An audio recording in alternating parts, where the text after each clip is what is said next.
Night 2 with Mario Cantone. You know, we didn't even introduce you properly last week. I think people know who you are. I mean, star of stage and screen, Sex and the City, the Sex and the City movies, the sequel. I don't know whether you guys call it a sequel. Yeah, but, it is a sequel. And just like that. Both seasons now available on Max. Yep. Yes. Congratulations on all your success. You're on many, many game shows. I love the game shows. It's classic. I'm the Charles Nelson Riley of 2023. Quite a big enough star to be invited to game shows. What do you mean? You'd be great. Yes, you are. Oh, I love it. You'd be great on a game show. I would love If I go on Family Feud, I'll take you with me because you are my brother. Tonight is a big night on TCM, on Creepy Cinema. Yes. Our night 2 of 5. This is evil Robert Mitchum. Oh, this is bad, dirty, filthy Robert Mitchum. I love him. First, I've been thinking about pairing these two movies, Cape Fear and Night of the Hunter, which is after this, since we did this 2 years ago. When I finally watched them again, I was just like, boy, I haven't seen them in so long. And Cape Fear is just really scary. It's about a guy who is getting out of jail for rape, but they removed that word from the screenplay, but you know that's what it is. And Mitchum is so scary and just, he's like a sexy, evil snake in this. This is 1962, this movie. This is Gregory Peck as a Southern lawyer in 1962. This is the same year as To Kill a Mockingbird. Exactly. Very different characters, though. Very different characters. So Martin Scorsese, of course, remade this movie brilliantly. Both Gregory Peck and Robert Mitchum have little cameos. Yep. The stars of the Scorsese one are De Niro and Nick Nolte. Jessica Lange. Jessica Lange and Juliette Lewis. I think this one is better, all because of Mitchum, and that's not taking anything away from De Niro, who's one of the great actors of all time. Somehow, the threat that Mitchum poses here is as menacing and as unnerving as any bad guy in any movie that I can think of. And he's also De Niro's version of this character, which is brilliant also. It's a little more heightened. It's a little more charactery, but it's so brilliant and grounded. And Mitchum is kind of under. He's playing it a little under. He's using that Mitchum charm also. He's using what's in him anyway as an actor. You didn't remember me right off, did you? Well, I guess I've changed a little. Where I've been, if you don't change, they're real disappointed. You watch these two movies tonight, there is no way. And he's a troubled guy, Mitchum. He you know, as a kid, he was arrested for vagrancy, and he had an diversion to Savannah where they were supposed to film some of this, and he wouldn't do it because he was put on a chain gang down there as a kid. I mean, you know, he's been through it. He had history. And he was not the usual star. He wasn't a flashy guy. I don't like talking about Oscars as a measure of somebody's success because, you know, Cary Grant had just a couple Oscar nominations, no wins. Hitchcock didn't win. Mitchum got one nomination, but you realize here that tells the story that his kind of actor was so far ahead of its time. Because if Mitchum turned in these performances, if he'd started these performances in the mid-'80s and into the 21st century, no one would ever deny that he was one of the great actors of all time. Absolutely. Yeah. He was doing what actors do today. He was doing it, and he was doing it well ahead of his time. It sometimes seems like he's on a different, and Gregory Peck, a wonderful actor, but sometimes it seems like Mitchum is just on a different plane than everybody else in the movie. Meanwhile, he wasn't a methody guy. No.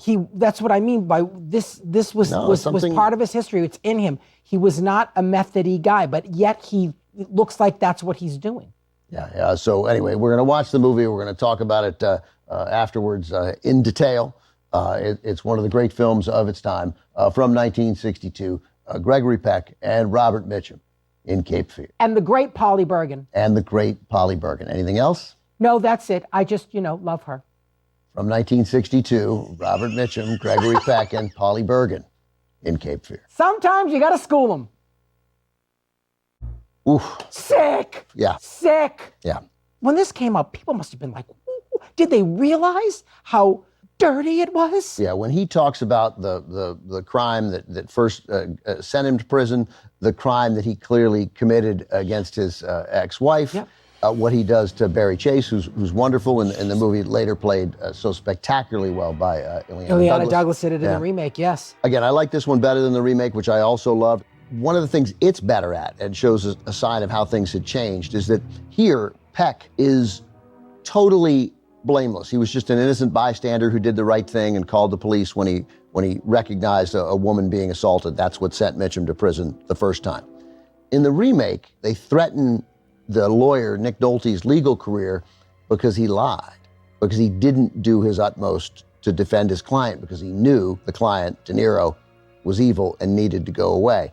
And that character flaw, right? That moment that Nolte had where he broke his oath and didn't defend his client correctly, that makes it more interesting, right? It makes him more interesting and gives him a real personal motivation to fight this rather than just the nobility of defending your family, which is what Peck had. It spins the story a little differently and kind of accelerates it right from the get-go. Also, the sexual stuff in Martin Scorsese's remake, especially with the daughter played by Juliette Lewis. That's right. They made her a little bit. They made her a little bit older, not old enough, but they made her a little bit older. And there's a whole flirtation that's certainly not in this version. That's right. Yeah. You also see the rape, and with Ileana Douglas's character, you see the rape and you see the murder. It's just it's intense. But this one, when you watch it, because there are things that are unspoken that you know exist and you know what he did, it's very scary. And those last 15 minutes are just horrifying. And I have to say, Polly Bergen I knew her a little bit in the Broadway world. She was a great stage actress too. And this was her first film in 8 years. And the fight scene, that struggle between them on the boat, they had to go in and stop it. Oh, between Mitchum and Polly Bergen? She was bleeding. He cut his hand. There was blood all over the place, and they had to stop the fight. I mean, and there was a lot of improvisation too, especially physically. There was no intimacy coordinator and choreographer. They just kind of went in there and did it. Yeah. Last thing I want to say, early in the movie, you get the way they set up Mitchum as evil, walking across the street, right? The way he looks at women, and then the other woman drops her books and he doesn't even think of helping. Oh, no. You're like, yeah, this is a sociopath. Oh, yeah. Right. We're told that instantly. It's and that's such very a detail, too. Yeah, it's a lovely detail. It's brilliant. I think he is phenomenal in this. Well, you programmed this film. You also programmed the next film. Yes. A Night of Evil. Mad Mitchum. Yeah, I know. I don't like the alliteration, but evil Mitchum. Well, but it's Mad Mitchum. So why you can rewrite the ending to a screenplay, but you cannot rewrite the title to This Evening. I can do whatever I want. Oh God. I'm a cable television host. We have great power. Stick around. Maury and I will return momentarily with Robert Mitchum once again. This time in The Night of the Hunter.